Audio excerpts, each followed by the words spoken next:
Le nouveau gouverneur de la Banque des États d'Afrique centrale, BEAC, le Tchadien Abbas Mahamat Toli, a officiellement pris ses fonctions vendredi à Yaoundé. Il succède ainsi à l'équato-guinéen Lucas Abagan Chama, qui termine ses 2 mandats de 4 ans chacun. Avant d'être nommé à ce nouveau poste en juillet 2016, lors d'une conférence extraordinaire des chefs d'État de la Communauté économique et monétaire de l'Afrique centrale, CEMAC, Abbas Mahamat Toli a été président de la Banque de développement des États de l'Afrique centrale. La BEAC est une banque commune à 6 États de l'Afrique centrale, à savoir le Cameroun, la Centrafrique, le Congo, le Gabon, la Guinée équatoriale et le Tchad, qui ont en commun le franc CFA comme monnaie unique. Le poste de gouverneur de la BEAC était précédemment réservé au Gabon, celui de secrétaire général au Tchad, alors que le Congo-Brazzaville détenait le poste de vice-gouverneur. Le Cameroun se contentait d'abriter le siège de la banque. Mais une réforme initiée en 2009 a instauré la rotation à tous les postes clés de la banque.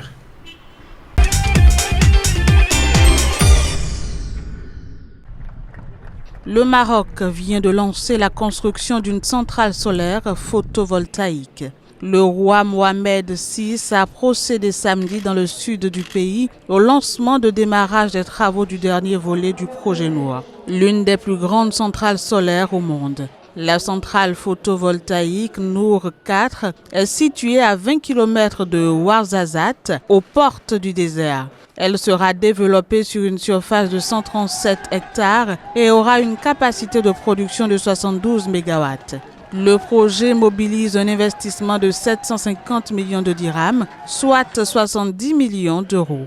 La centrale produira de l'énergie électrique directement à partir du rayonnement solaire capté par des cellules semi-conductrices. Financée principalement par une banque allemande à hauteur de 659 millions de dirhams, soit 61 millions d'euros, Nour 4 entrera en service au premier trimestre de 2018. Elle sera exploitée par un consortium entre l'Agence marocaine pour l'énergie solaire et la société saoudienne Aqua Power, qui avait également remporté l'appel d'offres pour les autres phases du projet.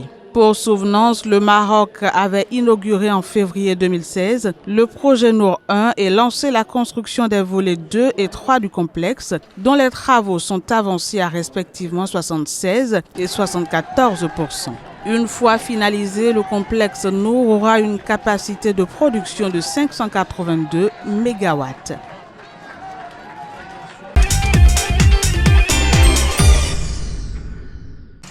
Hausse de 2,8% des échanges intra-UEMOA. Ils ressortent à 662,1 milliards de francs CFA, soit environ 1 milliard d'euros selon le rapport sur la politique monétaire dans l'UEMOA, publié en mars par la Banque centrale des États de l'Afrique de l'Ouest, BCAO. Toutefois, la part de ces échanges intra-régionaux de biens dans le total des exportations de l'espace se situe à seulement 17,6%. Les pays de la région exportent majoritairement des produits agricoles tels que le cacao, le café, l'anacarde ou encore le coton vers l'Union européenne. La faiblesse des échanges entre les 8 pays s'explique aussi par des coûts logistiques élevés et la carence en infrastructures efficientes. Sur le milliard d'euros d'échanges entre les pays membres, la Côte d'Ivoire et le Sénégal demeurent les principaux fournisseurs avec cumulativement plus de 54,9% du total de l'offre intracommunautaire. Le Mali et le Burkina Faso sont les principales destinations des flux échangés au sein de l'UEMOA avec 48,3% du total. Les principaux produits échangés sont le pétrole, les préparations alimentaires, les produits du cru et les huiles alimentaires.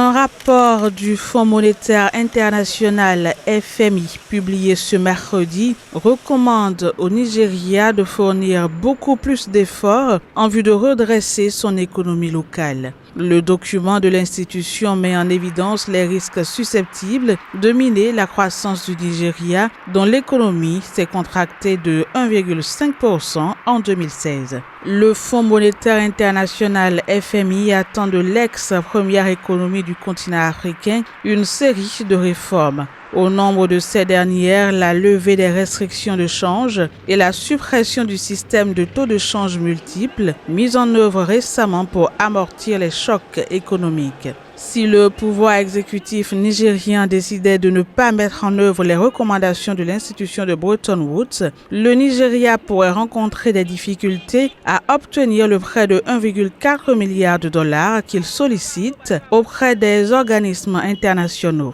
Il faut préciser que le Nigeria est actuellement en pleine discussion avec la Banque mondiale et la Banque africaine de développement BAD en vue de l'obtention des prêts évalués respectivement à au moins 1 milliard de dollars et 400 millions de dollars.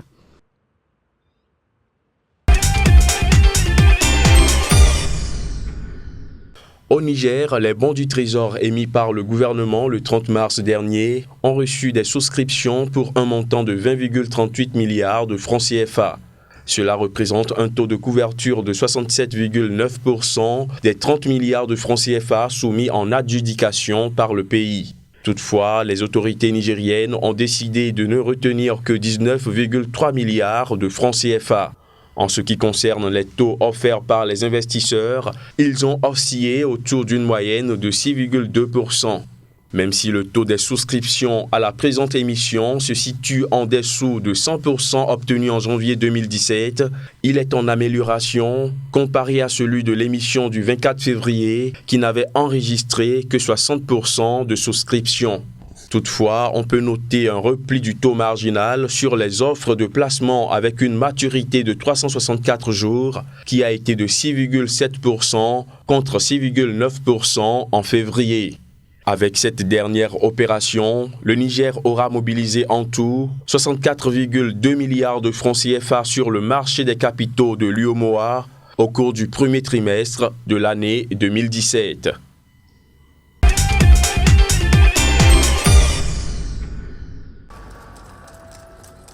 Au Maroc, le tourisme connaît une nette reprise depuis le début de l'année, notamment à Marrakech.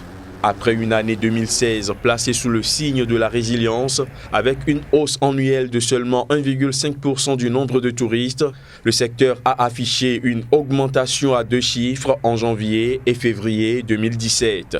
Selon l'Observatoire du tourisme marocain, les arrivées aux postes frontières au cours des 2 premiers mois de l'année ont ainsi augmenté de 10,5% par rapport à la même période il y a un an. Le pays enregistre une hausse de 14,4% des touristes étrangers et de 5,6% des touristes marocains résidant à l'étranger. Les premiers signaux de reprise sont apparus en novembre 2016, date à laquelle le Royaume a accueilli la conférence internationale sur le climat COP22, qui a permis de consolider l'image du Maroc en tant que destination attractive et sûre. Le tourisme est un secteur clé de l'économie marocaine qui pèse pour 10% de la richesse nationale. Il est l'une des principales sources de devises du pays et le deuxième secteur pourvoyeur d'emplois.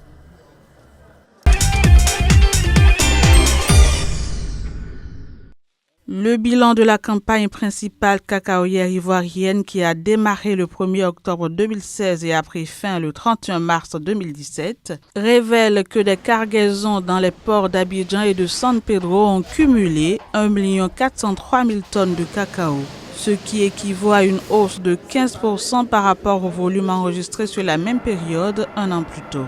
L'afflux d'or brun vers les débouchés d'exportation a été particulièrement prononcé vers la fin du mois de mars. Le volume enregistré au niveau des ports a atteint 8 000 tonnes entre le 27 et le 31 mars 2017, contre 3 000 tonnes en 2016 sur la même échéance. Nombreux sont les experts qui estiment que ce niveau important des arrivées de cargaison pourrait encore connaître une augmentation significative dans les prochains mois, en raison notamment de la récente mesure prise par le pouvoir exécutif dans un contexte de baisse des cours de la matière première. Cette résolution de l'exécutif ivoirien, qui porte notamment sur la suppression de la taxe à l'enregistrement de 5%, jusqu'ici perçue auprès des exportateurs au moment de l'embarquement, pourrait inciter les opérateurs à accroître leurs activités d'ici la fin de la saison 2017. La Côte d'Ivoire se trouve actuellement dans un contexte où la production de cacao devrait atteindre 1,9 million de tonnes cette saison, soit environ 170 000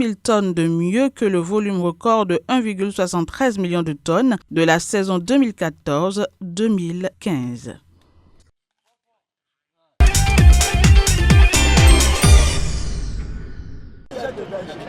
Bonne nouvelle pour la République du Congo. L'émission de titres de créances lancée le 15 novembre 2016 sur le marché financier régional par le Congo, en collaboration avec la société de bourse EDC Investment Corporation, ASCA et BGFI Bourse, vient de connaître un franc succès. À en croire la Bourse des valeurs mobilières d'Afrique centrale, l'opération initialement prévue pour 150 milliards de francs CFA s'est finalement soldée par une sursouscription de 128,20% avec une mobilisation d'un montant de 192 milliards 304 850 000 francs CFA. Cette levée de fonds permettra de finaliser les grands travaux d'infrastructure engagés dans le cadre de l'émergence du Congo et de l'intégration sous-régionale. Rappelons que c'est la toute première fois que la République du Congo fait appel au marché de capitaux par appel public à l'épargne.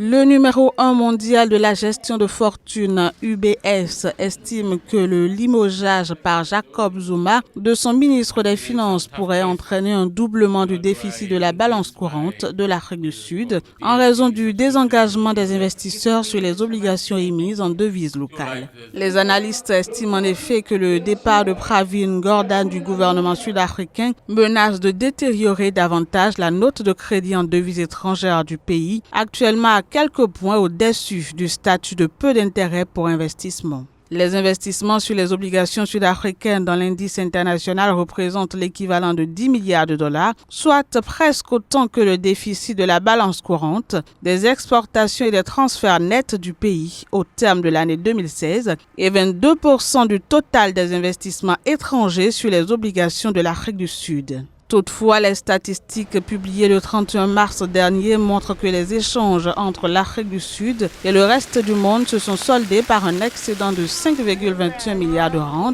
soit 366,58 millions de dollars au cours du mois de février 2017. Une performance rendue possible grâce notamment à une hausse de 9,4% de ses exportations, conjuguée à une baisse de 9,7% de ses importations.